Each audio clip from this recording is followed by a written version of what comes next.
بسم اللہ الرحمن الرحیم نحمده ونصلی ونسلم علی رسولہ الکریم اما بعد فاعوذ باللہ من الشیطان الرجیم بسم اللہ الرحمن الرحیم فمن اظلم ممن کذب علی اللہ وکذب بالصدق اذ جاءہ الیس فی جہنم مثوی للکافرین صدق اللہ مولانا العظیم۔ 24ویں پارے کے شروع میں سورۃ الزمر کا کچھ حصہ ہے، اور سورۃ الزمر کا مضمون عرض کیا تھا کہ دین صرف اللہ کے لیے، بندگی اور عبادت صرف اللہ کے لیے، حاجت روا مشکل کشا صرف اللہ ہی ہے۔ کسی اور کے سامنے سجدہ کرنے، کسی اور کے سامنے اپنی مراد، کسی اور کے سامنے اپنا مقصد، کسی اور کے سامنے سجدہ کرنا اور ماتھا ٹیکنا، اس کی قطعاً اسلام اجازت نہیں دیتا۔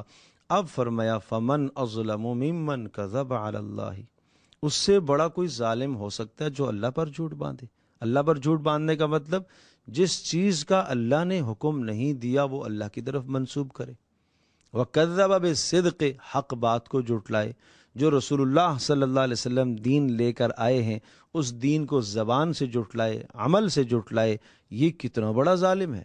فمن اظلم ممن کذب علی اللہ، آج ہم سمجھتے ہیں شاید ظالم وہی ہے جو کسی کی جان لے لیتا ہے، جو کسی کے مال پر حملہ کرتا ہے، جو کسی کی عزت پر حملہ کرتا ہے۔ کوئی شک نہیں وہ بھی بڑا ظالم ہے، لیکن یہ بہت بڑا ظالم ہے جو اللہ کی بات کو ٹھکراتا ہے اور اللہ تبارک تعالیٰ کی بات کا انکار کرتا ہے۔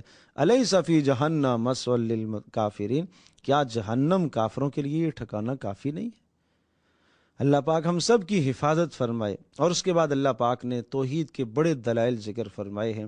وَلَئِن سَأَلْتَهُم مَّنْ خَلَقَ السَّمَاوَاتِ، اگر ان سے پوچھئے کہ آسمان و زمینوں کو کس نے پیدا کیا تو یہ کہیں گے اللہ نے بنایا ہے۔ تو کہا جائے قُلْ أَفَرَأَيْتُم مَّا تَدْعُونَ مِن دُونِ اللَّهِ ان ارادنی اللہ بضر، آپ یہ بتاؤ کہ اللہ کے سوا جن کو تم مانتے ہو، حاجت روا، مشکل کشا، بیٹے دینے کا اختیار، بیٹیوں کا اختیار، مشکل میں مدد کرنے کا اختیار، جن کو تم نے سونپا ہوا ہے، بتاؤ اگر اللہ تبارک تعالی کسی ضرر اور نقصان کا ارادہ کر دے تو کیا یہ دور کر سکتے ہیں؟ او ارادنی اللہ برحمت، یا اللہ کسی شخص پر رحمت کو نازل کرنے کا ارادہ کرے تو کیا یہ اس رحمت کو روک سکتے ہیں؟ جب نہ یہ رحمت روک سکتے ہیں، نہ یہ پریشانی دور کر سکتے ہیں، تو پھر آپ اعلان فرما دیجئے حسبی اللہ، میرے لیے تو میرا اللہ کافی ہے۔ علیہ یتوکل المتوکلون، ایمان والے تو اس پر بھروسہ کرتے ہیں۔ اور پھر آپ صاف صاف اعلان کیجئے یا قوم اعملوا علی مکانکم اعملوا علی مکانتکم انی عامل، میں تو عمل کروں گا اسی دین پر جس کا مجھے حکم دیا گیا ہے، اور تمہیں جو چاہو کرو، جس راستے پر چاہو تم چلو۔ من یاتیہ عذاب یخزیہ ویحل علیہ عذاب مقیم، ان قریب تم جانو گے اور تمہیں پتہ چلے گا کہ ذلت آمیز عذاب کس کے لیے اترتا ہے اور کون دائمی عذاب کے اندر مبتلا ہوتا ہے۔ اللہ پاک ایمان والوں کو نجات دیتا ہے۔ اور پھر ایک انسان پر ایک گلہ اور شکوہ ذکر کیا کہ جب اس کو نعمت ملتی ہے، وَإِذَا مَسَّ الْإِنسَانَ ضُرٌّ، جب تکلیف آتی ہے تو ہمیں پکارتا ہے، اور تکلیف ہم دور کر دیتے ہیں تو ایسا ہو جاتا ہے جیسا کہ کبھی تکلیف آئی ہی نہیں تھی، پھر سے ظالم ناشکرا بن جاتا ہے۔ قال انما اوتیت علی علم، پوچھا جائے ہاں بڑے مصیبت میں مبتلا تھے، کیا ہوا؟ ہاں جی بس میں نے بڑی محنت کی، میں نے یہ کیا، میں نے وہ کیا، سب اپنے اسباب گنواتا ہے۔ مصیبت اس لیے دور ہوئی، میرا فلاں سے رابطہ تھا، فلاں سے میرا تعلق تھا، فلاں میں نے اتنا پیسہ لگایا، اس لیے یہ پریشانی ہٹ گئی۔ کبھی ظالم ایک مرتبہ بھی یہ نہیں کہتا یہ اللہ کا فضل ہوا، یہ اللہ کا کرم ہوا، بل ہی فتنۃ، یہ آزمائش ہے، ولیکن اکثرہم لا یعلمون، اکثر لوگ اس کو نہیں جانتے۔ پھر سمجھایا یا عبادی الذین اسرفوا، اے نبی آپ اعلان فرما دیجئے میرے ان بندوں سے، آپ کہہ دیجئے جنہوں نے نافرمانیاں کر کے، گناہ کر کے اپنی جانوں پر ظلم کر لیا ہے، لا تقنطوا من رحمت اللہ، اللہ کی رحمت سے مایوس نہ ہوا کرو۔ مرنے سے پہلے کسی بھی وقت تم اللہ کی طرف رجوع کر لو، اللہ پاک تمہارے سارے گناہوں کو معاف کر دے گا۔ یہ شیطان تمہارے دل میں مایوسی ڈالتا ہے، دیکھو دو چیزیں ایسی ہیں جو انسان کو کفر تک لے جاتی ہیں، ایک مایوسی اور دوسرا اللہ کے عذاب سے بے خوف ہونا۔ یہ دونوں کی دونوں چیزیں تمہیں کفر تک لے جاتی ہیں۔ تو نہ تو اللہ کے عذاب سے بے خوف ہوا کریں اور نہ اللہ کی ذات سے مایوس ہوا کریں۔ گناہوں سے بچتے رہو، اللہ کے عذاب سے ڈرتے رہا کرو، لیکن اگر گناہ ہو جائے، بڑے سے بڑا بھی گناہ ہو جائے، تو یقین رکھو کہ اللہ تبارک تعالیٰ کی رحمت، اللہ پاک کی مغفرت میرے اور آپ کے گناہ سے زیادہ بڑی ہے۔ ہمارے گناہ کیا ہیں؟ زمین آسمان کے بیچ کے سارے خلاؤں کو ہم گناہوں سے بھر دیں اور اللہ کے سامنے ہم آ کر رجوع کر لیں، توبہ کر لیں، معافی مانگ لیں، تو اللہ پاک کی بڑی رحمت ہے، اللہ کی رحمت بڑی کشادہ ہے۔ تو اس لیے مایوس نہ ہوا جائے، اور یہ رمضان کی مقدس راتوں میں اور سحری اور افطار میں خاص اوقات ہیں قبولیت کے، ان اوقات میں خوب اللہ سے مانگا جائے، اور رمضان المبارک کا آخری عشرہ، اس عشرے میں خوب اللہ سے مانگا جائے، اپنے گناہوں کی بخشش اور مغفرت مانگی جائے۔ مایوس کسی بھی صورت میں نہیں ہونا چاہیے۔ انہ هو الغفور الرحیم، وہ بخشنے والا مہربان ہے۔ وانیبوا الی ربکم، لیکن اس کی طرف رجوع کرو، اور واسلموا لہ، اور اس کے احکام کو مانو، جھک جاؤ اس کے سامنے۔ کیوں غرور میں مبتلا ہو، کیوں تکبر میں مبتلا ہو؟ اللہ کے سامنے اکڑنا، تکبر کرنا، بغاوت کرنا، سرکشی کرنا اللہ کے احکام کے سامنے، یہ تمہیں زیب نہیں دیتا۔ دو چیزیں ہیں، ایک ہے گناہ کا ہو جانا اور دوسرا ہے سرکشی کا ہونا۔ گناہ انسان سے ہوتا ہے، سرکشی انسان کا کام نہیں ہے۔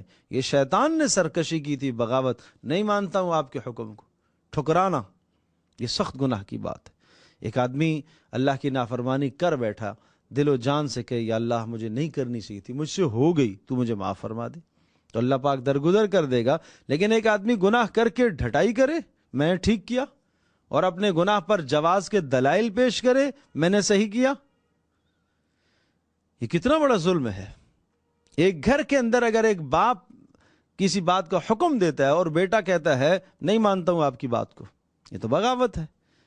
ایک بیٹے سے غلطی ہو گئی ہے، وہ دونوں حکم دونوں بیٹوں نے چھوڑ دیے، ایک نے غلطی سے چھوڑ دیا، نہیں مان پایا، باپ کے پاس آتا ہے، معذرت کر لیتا ہے، مجھ سے غلطی ہو گئی، مجھے باپ کی بات سننی چاہیے تھی، لیکن دوسرا کہتا ہے مجھے آپ کی بات سننی نہیں ہے، مجھے آپ کی بات ماننی نہیں ہے، یہ تو ڈھٹائی ہے۔ تو ایسے سرکش کا انجام بہت بدترین انجام ہے۔ وَأَمَّا مَنْ طَغَىٰ وَآثَرَ الْحَيَاةَ الدُّنْيَا، جس نے یہ سرکشی کی اور جس نے دنیا کی زندگی کو ترجیح دی، فَإِنَّ الْجَحِيمَ هِيَ الْمَأْوَىٰ، اس کا ٹھکانہ تو صاف جہنم ہے۔ ہاں، جو اللہ کی طرف رجوع کرتا ہے اور اپنی غلطی کا اعتراف کرتا ہے، اللہ درگزر کرنے والا ہے۔ سورۃ المؤمن، حامیم، تنزیل الکتاب من اللہ العزیز العلیم۔ اب یہ وہ صورتیں ہیں، حوامیم سے جو شروع ہونے والی صورتیں تھیں، تو ان میں ایک سورۃ المؤمن بھی ہے۔ اس میں یہ مضمون ذکر کیا گیا ہے کہ اللہ تبارک تعالیٰ کی رحمت اللہ کے غضب، اللہ کے غصے پر ہمیشہ سے غالب ہی رہتی ہے۔ اللہ کی رحمت اللہ پاک کے غضب اور غصے پر ہمیشہ سے غالب رہتی ہے۔ غافر الذنب وقابل التوب شدید العقاب، اللہ وہ ذات ہے گناہوں کو معاف کرنے والا، توبہ کو قبول کرنے والا، سخت سزا دینے والا اور نعمتوں والا۔ تو ایک لفظ ہے جو اللہ کے عذاب کو بتا رہا ہے، اور 3 لفظ ایسے ہیں جو اللہ کی رحمت کو بتا رہے ہیں۔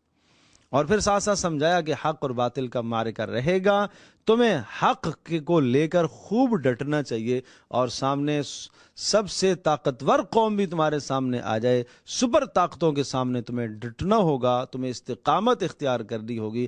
اس استقامت کو سمجھانے کے لیے حضرت موسیٰ علیہ السلام کے زمانے کے ایک شخص کا قصہ سنایا۔ وقال رجل مؤمن من آل فرعون، تھا تو آل فرعون کا، لیکن موسیٰ علیہ السلام پر ایمان لایا، اور ایمان کو اس نے شروع میں چھپایا اور اپنی قوم کو سمجھاتا رہا، پھر دوبارہ اس نے ایمان کا اظہار کیا، پھر تیسری تقریر میں اس نے برملا اپنے ایمان کا اظہار کیا۔ بڑی تفصیل سے اللہ پاک نے اس کی تقریر کے 3 اجزاء کو، 3 حصوں کو ذکر کیا۔ ایک میں اس نے ایمان کو چھپایا، دوسرے میں کچھ اظہار کیا، کچھ چھپایا، اور تیسرے میں برملا اس نے اعلان کیا۔ اور اللہ پاک نے اس کو فرعونیوں کے شر اور فتنوں سے اللہ پاک نے اسے محفوظ رکھا، اور فرعونیوں پر پھر اللہ کا عذاب آیا، یعرضون علیہا غدوا وعشیا، اور پھر سمجھایا انا لننصر رسلنا والذین آمنوا فی الحیات الدنیا، ہم رسولوں کی اور ایمان والوں کی اس دنیا میں مدد کرتے رہیں گے۔ یہ ہمارا طریقہ ہے کہ ہم نے مدد کرنی ہے، اہل ایمان کی، رسولوں کی ہم مدد کرتے ہیں۔ اور وما دعاء الکافرین الا فی ضلال، اور کافروں کی محنتیں بیکار ہے اس جہان میں۔ وَيَوْمَ يَقُومُ الْأَشْهَادُ يَوْمَ لَا يَنْفَعُ الظَّالِمِينَ مَعْذِرَتُهُمْ، وہ دن آنے والا ہے جس دن ظالموں کی کوئی معذرت نہیں سنی جائے گی، کوئی معذرت ان کی قبول نہیں ہوگی، کوئی معذرت ان کی نہیں سنی جائے گی، اور ان پر لعنت ہوگی، اللہ کی طرف سے غضب برسے گا۔ اور اے ایمان والو، وقال ربکم ادعونی، تمہیں تمہارا پروردگار کہتا ہے تم مجھے پکارا کرو، میں تمہاری پکار کو سنوں گا، میں تمہاری دعا کو قبول کروں گا، اور جو لوگ میری دعا سے، میری پکار سے، مجھ سے مانگنے سے اعراض کرتے ہیں، اللہ ان کو ذلیل اور رسوا کر کے جہنم میں ڈالے گا۔ اس کے بعد قدرت کے دلائل ہے، اور پھر سورہ حامیم سجدہ ہے۔ یہ حامیم سجدہ، یہ بھی وہ صورت ہے کہ جو لفظ حامیم سے شروع ہو رہی ہے، اس میں کتاب کی اہمیت اور دلائل، حوامیم السبعہ کی ان صورتوں میں سے ہے کہ جس میں توحید کو بڑے واشگاف الفاظ میں بیان کیا گیا، کتاب کو، رسالت کو، اور یہ شروع کی وہ آیات ہیں جو یوں سمجھ لیے کہ کفر پر چوٹ مارنے والی آیات ہیں اور ہلا دینے والی آیات ہیں شروع کی۔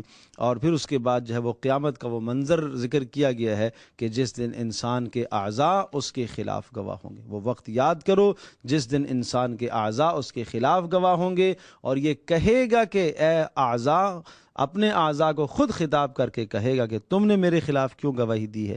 وہ یہ جواب میں کہیں گے ہمیں اس اللہ نے بلوایا ہے، بولنے کی طاقت دی ہے، جس نے ہر شے کو قوت گویائی عطا فرمائی ہے۔ وَقَيَّضْنَا لَهُمْ قُرَنَاءَ، اور ایک مضمون سمجھایا، جب اس جہان میں کوئی انسان اللہ کے حکم سے اعراض کرتا ہے، قرآن سے اعراض کرتا ہے، اللہ شیطانوں کو اس کے پیچھے مسلط کر دیتا ہے، اور پھر شیطان کیا کرتا ہے؟ اس کا ہر جرم، ہر گناہ، ہر برائی اچھا کر کے دکھاتا ہے، ہر گناہ اچھا کر کے اس کے سامنے دکھاتا ہے۔ آدمی سمجھ رہا ہوتا ہے کہ میں ٹھیک کر رہا ہوں، حالانکہ وہ ضلالت اور گمراہی پر ہے۔ وَمَنْ أَحْسَنُ قَوْلًا مِّمَّنْ دَعَا إِلَى اللَّهِ، اس سے زیادہ کس کی اچھی بات ہو سکتی ہے جو اللہ کی طرف لوگوں کو بلائے؟ اللہ کی طرف لوگوں کو بلانے والا سب سے بلند ترین بات اس شخص کی ہے جو لوگوں کو اللہ کی طرف بلائے، اور اپنے ایمان و اسلام پر فخر بھی کرتا ہو، اور اس کو شرمندگی نہ ہو کہ میں مسلمان کیوں ہوں، اس کو فخر ہونا چاہیے۔ اور پھر فرمایا وَلَا تَسْتَوِي الْحَسَنَةُ وَلَا السَّيِّئَةُ، اچھائی برائی دونوں برابر نہیں ہوتی، ہمیشہ برائی کو اچھائی کے راستے سے، اندھیرے کو روشنی کے ذریعے سے دور کیا جاتا ہے، گندگی اور نجاست کو صاف ستھرے پانی سے ہٹایا جاتا ہے۔ تو اس طرح سے سمجھایا، اصول بتایا کہ جب تمہارے ساتھ کوئی برائی کرے تو اس برائی کا بدلہ اس کو اچھائی کے ساتھ دیا کرو۔ جب تم ایسا کرو گے فَإِذَا الَّذِي بَيْنَكَ وَبَيْنَهُ عَدَاوَةٌ كَأَنَّهُ وَلِيٌّ حَمِيمٌ، جس کے دل میں آپ کا بغض ہے، آپ کی نفرت ہے، اللہ اس کے دل میں تمہاری محبت ڈالے گا۔ اس نسخے کو آزما کر تو دیکھیں، اپنے گرد و نواح میں، اعزا، اقربا، رشتہ داروں میں، دوست و احباب میں، جو آپ سے نفرت کر رہا ہے، آپ کے ساتھ برائی کر رہا ہے، آپ اچھائی کرنا شروع کر دیں۔ آپ یہ کہیں گے بس یہ میرے اللہ کا حکم ہے، میں اللہ کے حکم کی پیروی کرتے ہوئے اس کے ساتھ اچھائی کروں گا۔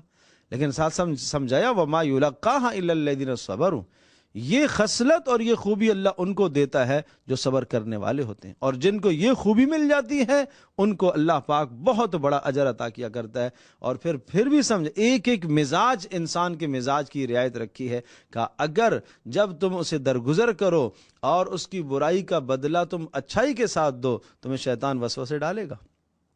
شیطان کہے گا کیا ہوا تمہیں، تم بزدل ہو گئے ہو، تم ایسے ہو گئے ہو، کیوں تم معاف کر رہے ہو، اس نے اتنی غلطیاں کی پھر بھی تو اس کے ساتھ اچھائی کر رہا ہے، پھر بھی تو وہیں جا رہا ہے۔